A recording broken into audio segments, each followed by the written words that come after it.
So, you think you've got a handle on how global trade works? Well, you might want to think again. The old rules are pretty much out the window, and a brand new playbook is being written as we speak for 2026.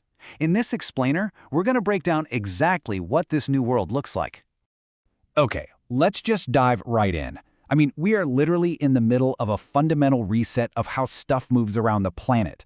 And this isn't some small tweak we're talking about. It's a complete, top-to-bottom overhaul of the systems we've all relied on for decades. For years, really, the name of the game was simple: make everything cheaper. This led to these hyper-efficient, just-in-time supply chains. Picture a car company getting parts delivered the exact day they need them, just to save on storage costs. But the 2026 playbook? It's a totally different story. Now, it's all about just-in-case resilience. That same car company now keeps weeks of extra parts in a warehouse and makes sure it has suppliers in a few different countries, just in case one part of that chain breaks.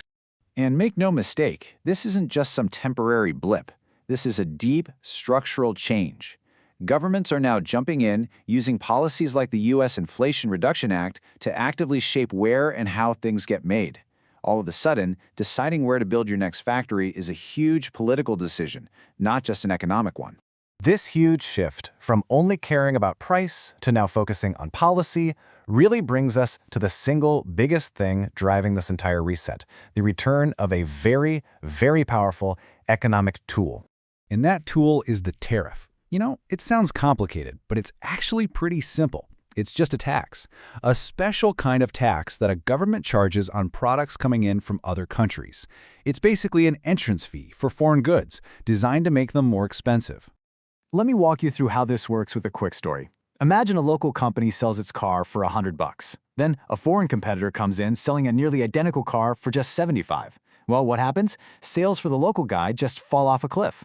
So the government decides to step in and make a really bold move. They slap a massive 100% tariff on every single one of those imported cars. And boom, the impact is immediate.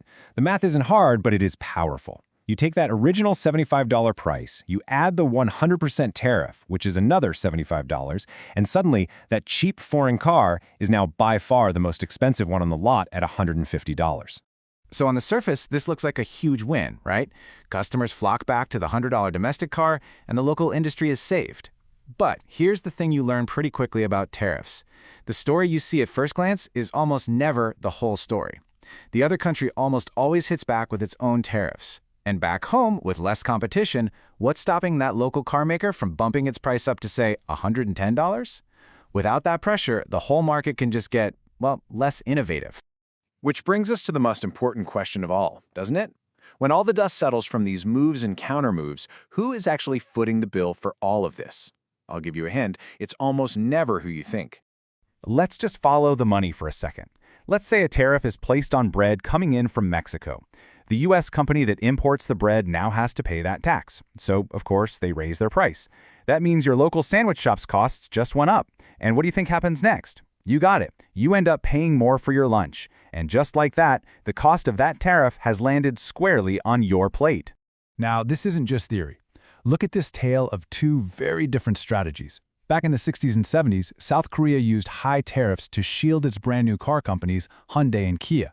That protection gave them the breathing room they needed to innovate and improve, and they became this massive industrial success story. But then you look at the recent US-China trade war. That's a much more complicated picture.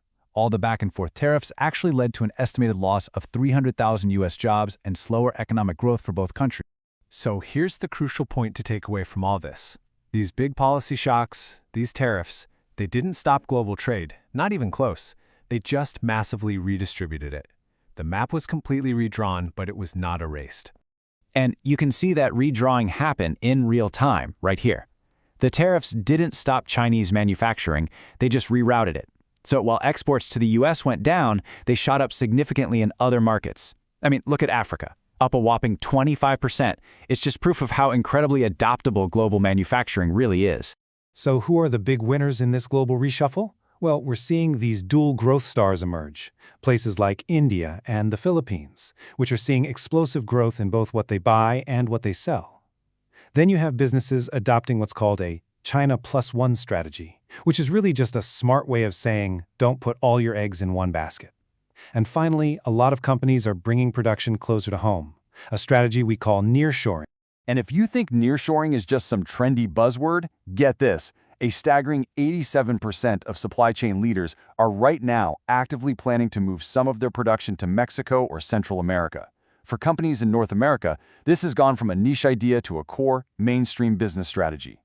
Now, this huge strategic shift of where things are made, moving production to Mexico, diversifying to India, it inevitably changes how things get moved. And that brings our focus away from geopolitics and out onto the high seas, where we're seeing this dramatic swing from the shortages of the last few years to a totally new problem, overcapacity.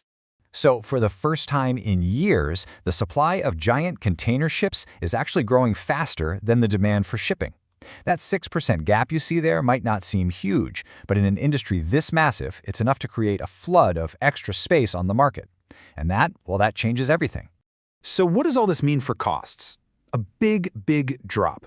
We're talking about a predicted 25% plunge in what it costs to ship something on the spot market. For businesses all over the world, that is some massive cost relief.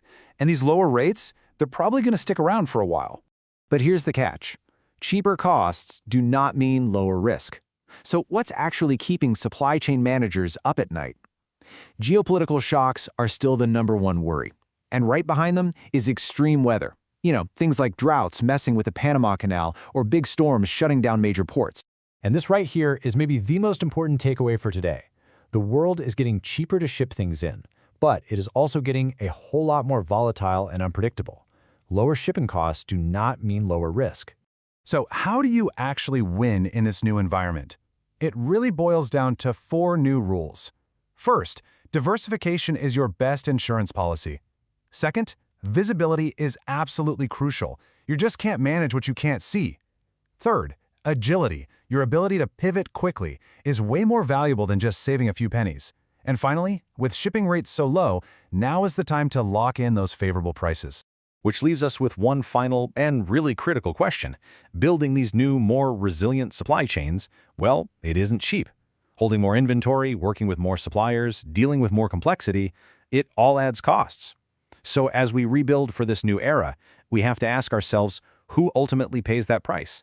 Is it the company? Or is it you, the consumer, every time you check out? That right there is the core tension that's going to define global trade for years to come.